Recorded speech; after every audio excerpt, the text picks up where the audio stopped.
Hello friends, welcome to Indian study पर आपका स्वागत है। दोस्तों, आज की इस वीडियो में मैं आप लोगों के लिए जीके का टेस्ट लेकर के आया हूं, जो कि आपके आने वाले एग्जाम यूपीएसआई के लिए बेहद इंपॉर्टेंट है। तो वीडियो को एंड तक जरूर देखिएगा, क्योंकि लास्ट में मैं आपसे क्वेश्चन भी पूछूंगा और उसका आंसर आपको कमेंट बॉक्स में बताना होगा। साथ ही साथ इस वीडियो की पीडीएफ डिस्क्रिप्शन में टेलीग्राम चैनल का लिंक दिया हुआ है, वहां से आप प्राप्त कर सकते हैं। पहला क्वेश्चन, भ्रष्टाचार निवारण अधिनियम 1988 कब लागू हुआ? तो जल्दी बताइए सर। बता चुका हूं मैं ये। तो भ्रष्टाचार निवारण अधिनियम जो है 1988, ये 9 सितंबर 1988 को लागू हुआ। पहला ही ऑप्शन करेक्ट। घरेलू हिंसा से संरक्षण के अनुतोष के आदेश को प्राप्त करने के लिए मजिस्ट्रेट की न्यायालय में घरेलू हिंसा से स्त्री का संरक्षण अधिनियम 2005 की कौन सी धारा में आवेदन प्रस्तुत किया जाता है? तो कौन सी धारा में? तो सही आंसर हो जाएगा धारा 12 या धारा 12 में। दूसरा ऑप्शन करेक्ट। किशोर न्याय बालकों की देखरेख एवं संरक्षण अधिनियम 2000 में कुल कितनी धाराएं हैं? तो कुल कितनी धाराएं हैं? कुल 70 धाराएं हैं सर। तीसरा ऑप्शन बिल्कुल करेक्ट। अनुसूचित जाति एवं अनुसूचित जनजाति अधिनियम कब से प्रभावशाली हुआ? Important question.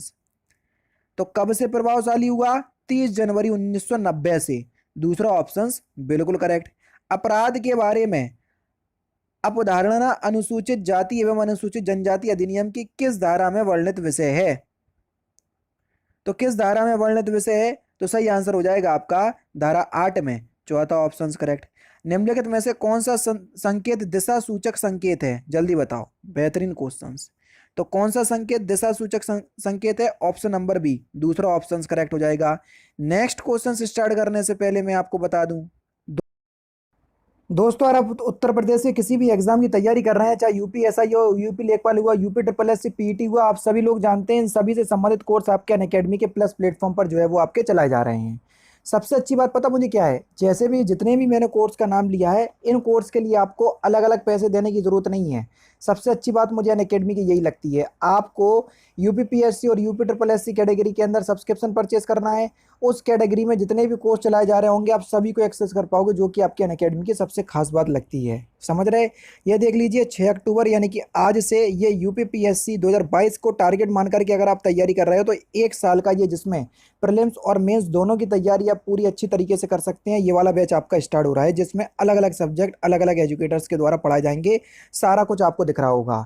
डिस्क्रिप्शन में लिंक दिया हुआ है, अगर आप परचेस करना चाहते हैं तो दिए गए लिंक से परचेस करो। और रेफरल कोड, जब आपसे रेफरल कोड मांगे ना, तो रेफरल कोड की जगह अपने चैनल का नाम इंडियन स्टडी अप्लाई कीजिएगा, तो आपको इंस्टेंट 10% का डिस्काउंट भी प्राप्त हो जाएगा। ठीक है, अब देख लेते हैं नेक्स्ट क्वेश्चन से आपका कि पैदल यात्रियों के लिए सड़कों पर मुख्यतः क्या बना होता है? पता होगा, बिल्कुल सिंपल है, जेब्रा क्रॉसिंग बनी होती है। पहला ऑप्शन करेक्ट। पर्यावरण संरक्षण अधिनियम की किस धारा में अपराधों का संज्ञान वर्णित है? तो किस धारा में अपराधों का संज्ञान वर्णित है? धारा 19 में। तीसरा ऑप्शन करेक्ट। पर्यावरण संरक्षण अधिनियम की धारा 26 में क्या वर्णित है? जल्दी बताओ। तो 26 में क्या वर्णित है? अधिनियम के अधीन बनाए गए नियम का संसद के समक्ष रखा जाना। चौथा ऑप्शन करेक्ट। वन्य जीव अधिनियम 1972 की धारा में वर्णित विषय क्या है? तो सही आंसर हो जाएगा प्रत्यायोजन करने की शक्ति। दूसरा ऑप्शन करेक्ट। मानव या मानवाधिकार न्यायालय के गठन का प्रावधान मानवाधिकार अधिनियम की किस धारा में वर्णित है? तो किस धारा में वर्णित है? धारा 30 में। दूसरा ऑप्शन करेक्ट। सूचना प्रौद्योगिकी अधिनियम 2000 में कुल कितनी अनुसूचियां हैं? तो कुल कितनी अनुसूचियां हैं सर? तो सही आंसर हो जाएगा 4 अनुसूची। पहला ही ऑप्शन करेक्ट। वन्य संरक्षण अधिनियम 1972 की किस धारा के अंतर्गत क्षतिकारक पदार्थ के उपयोग का निषेध है? तो सही आंसर हो जाएगा आपका धारा 32 में। दूसरा ऑप्शन करेक्ट। राज्य मानवाधिकार आयोग का अध्यक्ष कौन होगा? तो राज्य मानवाधिकार आयोग का अध्यक्ष कौन होगा? तो आपका सही आंसर हो जाएगा उच्च न्यायालय का मुख्य न्यायाधीश। चौथा ऑप्शन करेक्ट। भारतीय दंड संहिता 1860 के प्रारूप को तैयार करने वाले व्यक्ति का नाम बताइए। तो उस व्यक्ति का नाम क्या है? 1860 की बात हो रही है, लॉर्ड मैकाले। पहला ही ऑप्शन यहाँ पर आपका बिल्कुल करेक्ट हो जाएगा। भारतीय दंड संहिता में दंगा कौन सी धारा में परिभाषित है? कम से कम तीसरी बार हो रहा होगा ये क्वेश्चन। दंगा कौन सी धारा में परिभाषित है? धारा 159 में। चौथा ऑप्शन करेक्ट। राष्ट्रीय सुरक्षा अधिनियम 1980 में वर्णित कुल धाराओं की संख्या कितनी है? 18। दूसरा ऑप्शन करेक्ट। आवेदक को सूचना प्राप्त करने के लिए अनुरोध कौन सी धारा या कौन सी भाषा में किया जा सकता है? हिंदी या अंग्रेजी या शासकीय भाषा में। चौथा ऑप्शन करेक्ट। लोक प्राधिकारियों की बाध्यताओं का वर्णन सूचना का अधिकार अधिनियम 2005 की किस धारा में दिया गया है? तो ये धारा 4 में दिया गया है। दूसरा ऑप्शन करेक्ट। मिलिट्री, जल सेना तथा वायुसेना अथवा अन्य विधि का प्रभावित न होना भ्रष्टाचार निवारण अधिनियम की किस धारा में वर्णित है? तो किस धारा में वर्णित है? धारा 25 में। दूसरा ऑप्शन करेक्ट। नेक्स्ट क्वेश्चन से आपको कि निम्नलिखित में से किस राजनेता को अपने जीवन काल में भारत रत्न प्राप्त हुआ? तो किसको हुआ था? मोरारजी देसाई को। दूसरा option correct.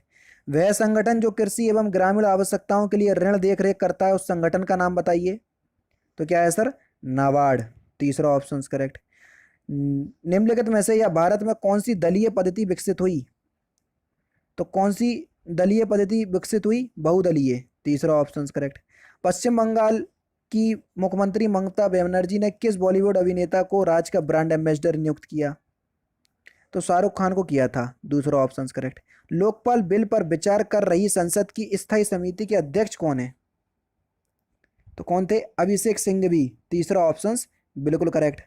Next question, word में कट एंड पेस्ट करने के लिए कौन सी मेन्यू सिलेक्ट की जाती है? कट एंड पेस्ट करने के लिए तो कौन सा मेन्यू सिलेक्ट करते हैं? Edit menu. तीसरा ऑप्शन बिल्कुल करेक्ट। तीसरी बौद्ध समिति किसके समय में हुई थी? बढ़िया क्वेश्चन। अका अक, यहाँ से याद हो जाएगा। पहला अजातशत्रु, कालाशोक, फिर अशोक, तीसरे अशोक आए। तीसरा ऑप्शन करेक्ट।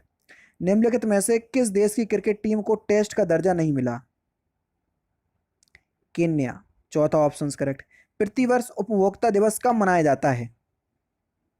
तो ये मनाते हैं हम 15 मार्च को। तीसरा ऑप्शन करेक्ट। पहला भारतीय कमांडर इन चीफ कौन था? बेहतरीन क्वेश्चन। General KM. करियप्पा। दूसरा ऑप्शन करेक्ट। कौन सा कथन जो है वो असत्य है यानी कि गलत है?